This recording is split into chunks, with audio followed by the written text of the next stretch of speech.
In this video, we'll go through the toll not pooping can have on your body, the reasons you might become poop-averse, and what you can do to get pooping once again.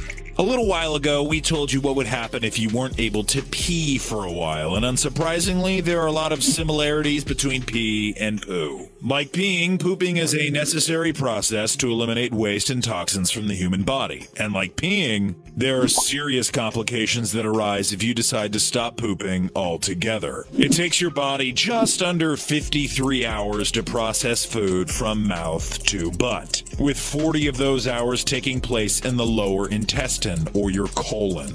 While everybody poops, we are each the master of our own destiny, and therefore we live according to our own poop schedule. A normal poop schedule can range from as much as 3 times a day to once every other day, although people tend to poop at the same times every single day. If you're not pooping regularly, chances are you're constipated. Constipation, as defined by doctors, occurs when you poop 2 or fewer times per week. Although it's a relatively common condition, it should really be treated promptly, as the problem can compound quickly, with poop backing up further into your intestines and making you feel sick. Occasionally holding your poo isn't really that big of a deal, but the longer you wait, the worse things can get. As poop sits in your colon, it absorbs water, making it bigger and harder and ultimately more difficult to pass, and possibly leading to colon damage. While it's possible that you can go a long time without pooping, things can definitely get quite uncomfortable. Bloating, nausea, and stomach pain are just a few of the symptoms you'd have to deal with. And those aren't even the worst. Not pooping doesn't just affect your digestive system, it can impact your entire body. A few examples of this are fecal impaction. If your stool compacts too much and becomes hard, it may require medical assistance to be removed.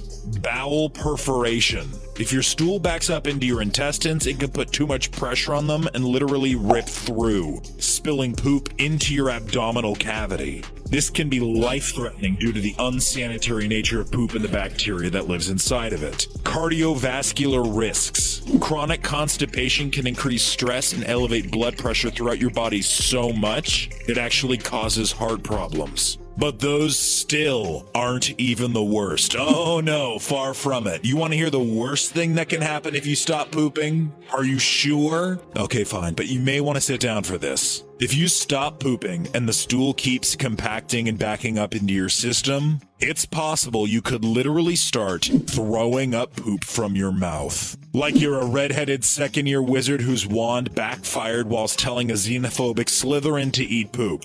And yes, that was a deep Harry Potter and the Chamber of Secrets reference. And sometimes you can even pass away, in the case of a young woman from the UK who passed away after 8 weeks of constipation, during which her intestines grew so big they literally pushed on her organs and gave her a heart attack. But honestly, some of us may choose a heart attack over throwing up poop. There's some things you just can't quite recover from, you know? Aside from waking up with no butt, there are a couple of reasons you might want to stop pooping entirely. Diet, lack of exercise, stress, irritable bowel syndrome or IBS, and some medicines can keep you from enjoying a healthy, regular bowel movement. There are also mental diseases such as functional fecal retention syndrome, a condition mainly found in children who are scared to poop. In fact, the world record for not pooping may belong to a 13-year-old whose functional fecal retention syndrome prevented them from pooping for a year. That said, if you suppress your need to poop for a long time, it can be difficult to stimulate your colon to work again.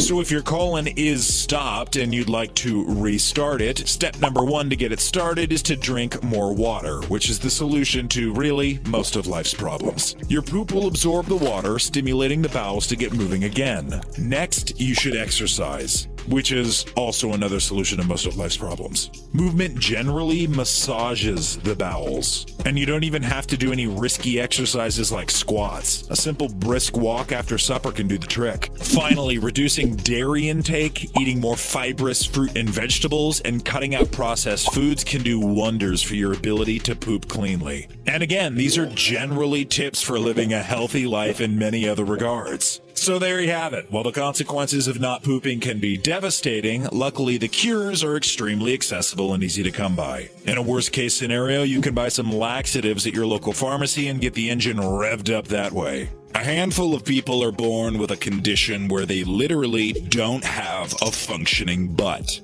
Without a butt, the only way to poop is with the help of a colostomy bag, which involves surgically attaching a bag to your intestines through your abdomen. It's a relatively straightforward procedure, and your quality of life won't really decrease at all, so don't worry. The important thing is that you are able to pass your waste products. After all, in the immortal words of gastroenterologist Ian Lustbader of NYU, birds gotta fly, fish gotta swim, and colon's gotta poop.